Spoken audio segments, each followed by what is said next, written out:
One I am back with a new video. आज हम पढ़ेंगे एग्जाम्पल्स ऑफ ग्रुप।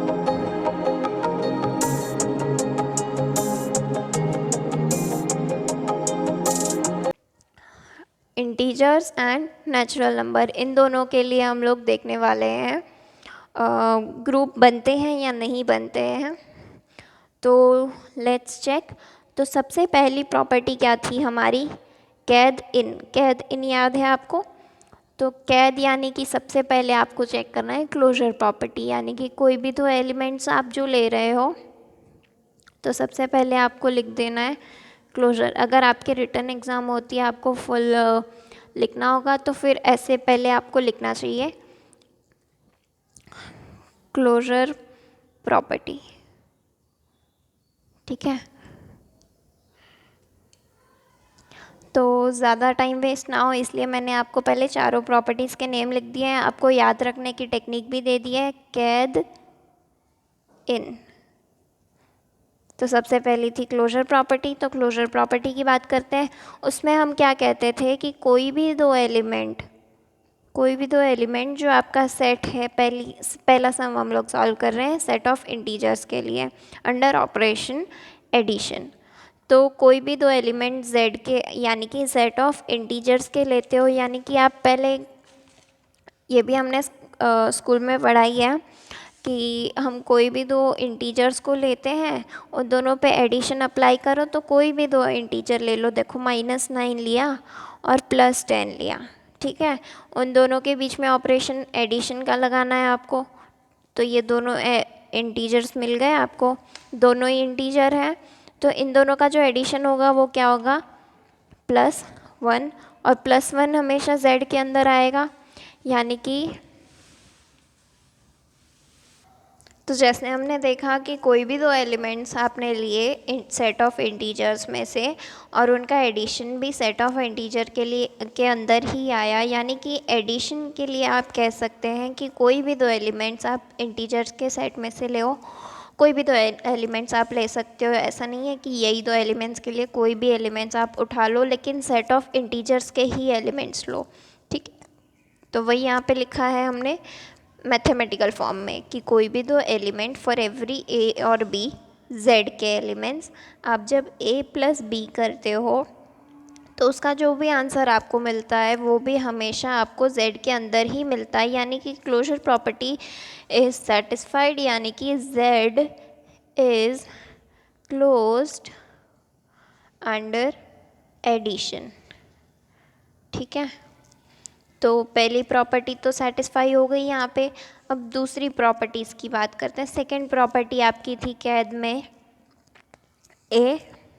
तो ए यानी कि एसोसिएटिव प्रॉपर्टी, मतलब कोई भी दो एलिमेंट्स आप ले लो तो उनका जो है आप एडिशन करोगे। तो पहले आप एग्जांपल के लिए 1, 2, -3 या कोई भी तीनों एलिमेंट्स ले लो, ठीक है। तो उन तीनों को आप ऐड करोगे, 1 + 2 + -3 लिया, ठीक है। तो पहले ब्रैकेट सॉल्व करेंगे, 2 + -3 यानी कि 2 - 3, 1 + 2 - 3 इज़ -1, 1 - 1 इज़ 0। ओके, 1 + 2, अब ब्रैकेट इंटरचेंज करके हम चेक करते हैं कि एसोसिएटिव होता है या नहीं। तो उसके लिए पहले ब्रैकेट इंटरचेंज कर लिए, 1 + 2 इज़ 3 + -3 इज़ ऑल्सो 0, यानी कि ब्रैकेट्स इंटरचेंज करने पे आंसर रिमेन्स द सेम, यानी कि it satisfies associative property for any elements. यानी कि हम लिख सकते हैं for every a, b and c 3 elements belonging to the given set, a + b + c is equals to a + b + c. तो आप अगर अब भी कंफ्यूज हो रहे हो कि हम लोग प्लस की बात क्यों कर रहे हैं, इसलिए कर रहे हैं क्योंकि गिवन क्वेश्चन में गिवन ऑपरेशन यही है प्लस के लिए, ठीक है। इसलिए हम ये हर जगह प्लस की साइन ले रहे हैं या प्लस ऑपरेशन ले रहे हैं। तो z सेटिस्फाइज एसोसिएटिव प्रॉपर्टी आप यहाँ पे लिख सकते हो, z सेटिस्फाइज एसोसिएटिव प्रॉपर्टी, ठीक है। अब तीसरी जो कंडीशन थी कैद इन में इद था, इद यानी कि आइडेंटिटी। तो एग्जिस्टेंस ऑफ आइडेंटिटी हमें बताना है कि एक ऐसा एलिमेंट आपको आइडेंटिटी मिलता है जिसके साथ आप कोई भी एलिमेंट उस सेट का उठा लो, वो उसके साथ वही आंसर देगा। यानी कि आप अगर कोई 2 एलिमेंट ले रहे हो तो 2 के साथ आप क्या प्लस करोगे तो आपको वापस 2 ही मिले, या फिर डैश प्लस 9 आपको वापस 9 मिले, या डैश प्लस -100 आपको वापस -100 मिले। तो ऐसा कौन सा एलिमेंट होगा, और वो जो एलिमेंट होगा वो उस z सेट के अंदर है या नहीं। अगर वो उसके अंदर होगा यानी कि वो उसका आइडेंटिटी एलिमेंट है। ठीक है, तो 2 में क्या प्लस करेंगे तो 2 मिलेगा 0, 9 में क्या प्लस करेंगे 0, -100 में क्या प्लस करेंगे 0। ठीक है, तो हर एक केस में आपको 0 एक ऐसा एलिमेंट मिला जिसे ऐड करने पे यानी कि गिवन ऑपरेशन ऑपरेट करने पे वही आंसर मिल रहा है, यानी कि 0 is the identity element for given set. ठीक है, तो कोई भी एलिमेंट आपने लिया z में से, उसके लिए एक ऐसा एलिमेंट 0 मिल गया। 0 भी सेट ऑफ इंटीजर्स के अंदर होता ही है, क्योंकि हमें पता है 0 माइनस एंड प्लस, यानी कि 0 नेगेटिव पॉजिटिव सारे इंटीजर्स जितने भी होते हैं वो सारे z के अंदर आते हैं। तो कोई भी एक एलिमेंट a z का, उसके लिए आपको मिल गया 0 z के अंदर, सच दैट कि a में आप वो 0 प्लस करो या 0 में a प्लस करो, आपको आंसर वापस a ही मिलने वाला है। उसे कहते हैं आप एग्जिस्टेंस ऑफ आइडेंटिटी। तो z z for given set, for z there exists an identity element।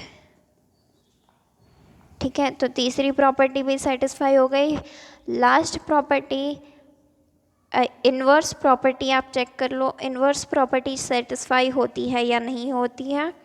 ठीक है, तो कोई भी 2 एलिमेंट्स, अब यहाँ पे आपको आइडेंटिटी मिल गया, आइडेंटिटी यूज़ करके आप हमेशा इन्वर्स फाइंड करते हो। क्या होता है इन्वर्स, कोई भी एलिमेंट में आप क्या प्लस करोगे तो आपको आइडेंटिटी मिलेगा, यानी कि स्टार कोई भी ऑपरेट करोगे तो आपको आइडेंटिटी मिले। ठीक है, तो यहाँ पे कोई भी एलिमेंट 2 ले लो, ऑपरेशन हमारा है प्लस, उसके साथ क्या आप प्लस करोगे तो आपको आइडेंटिटी में 0 मिले।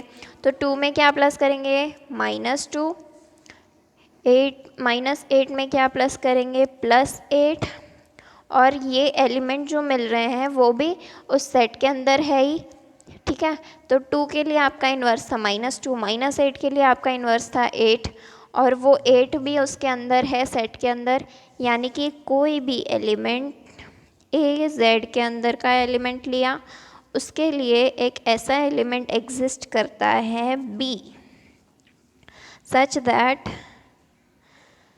a में आप प्लस करो b या b में आप प्लस करो a, आपको मिल रहा है आइडेंटिटी एलिमेंट 0।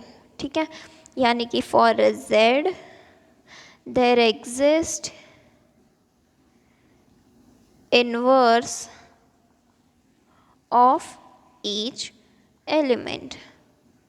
यानी कि चारों प्रॉपर्टीज़ आपकी सेटिस्फाई हो गई, यानी कि जो गिवन सेट था for given operation is a group.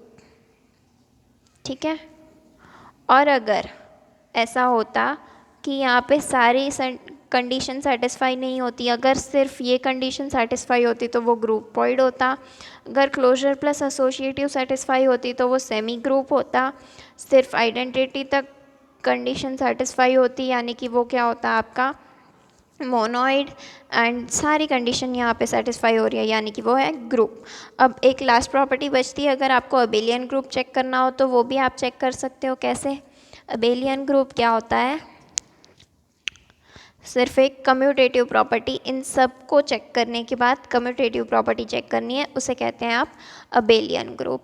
ठीक है, तो अबेलियन ग्रुप के लिए अब यहाँ पे तो क्लियर है, आप कोई भी 2 एलिमेंट्स लोगे, उन दोनों का एडिशन आप आगे पीछे करोगे तो भी आंसर सेम आएगा। ठीक है, तो commutative property, commutative property satisfy होती है या नहीं होती है। तो कोई भी दो एलिमेंट z के अगर आप लेते हो तो आपको पता ही है कि a स्टार b के जगह पे a प्लस बी और b प्लस a हमेशा इक्वली होते हैं। ये तो कोई भी एलिमेंट्स के लिए लो, चाहे वो इंटीजर्स में से हो या नेचुरल नंबर में से हो, किसी में से भी हो, उनका एडिशन में आप कम्यूटेटिविटी अप्लाई कर सकते हो। तो सेम लाइन आप यहाँ पे लिख सकते हो, z सेटिस्फाई एसोसिएटिव प्रॉपर्टी के जगह पे z satisfies commutative property, hence z under addition is a abelian group. ठीक है, तो अबेलियन ग्रुप भी प्रूव कर दिया। अब नेक्स्ट हमारा जो सेकंड एग्जाम्पल था वो देख लेते हैं, शॉर्ट में देख लेंगे। यहाँ पे सब एक्सप्लेनेशन हो ही गया है, इसके बेसिस पे आप इजीली ये सॉल्व कर सकते हो। अगर आपसे ये सॉल्व होता है तो आप ये कमेंट बॉक्स में इसका रिप्लाई कर देना कि ये ग्रुप है या नहीं है। अगर नहीं है तो कौन सी वाली कंडीशन वो सेटिस्फाई नहीं करता है वो आपको कमेंट करना है। और अगर आपको चाहिए कि मैं इसका सल्यूशन खुद दूँ तो फिर वो भी आप कमेंट कर सकते हो। तो मिलते हैं नेक्स्ट वीडियो में। आगे के वीडियो में देखेंगे हम ग्रुप के बारे में और कुछ पढ़ेंगे। तो तब तक के लिए tata bye bye, take care. और इस वीडियो को ज़्यादा से ज़्यादा आपके फ्रेंड्स के साथ शेयर करना ताकि आपको जिस तरह से समझ में आया है वैसे ही आपके फ्रेंड्स भी समझ पाए इजीली। ठीक है, और कोई भी सजेशन या फीडबैक हो तो आप डायरेक्ट कमेंट कर सकते हो या तो मेरे मेल आईडी पे मेल कर सकते हो, वो भी मैं आपको कमेंट बॉक्स में दे दूँगी। तो see you in my next video. Bye bye, take care. Thank you for watching my video.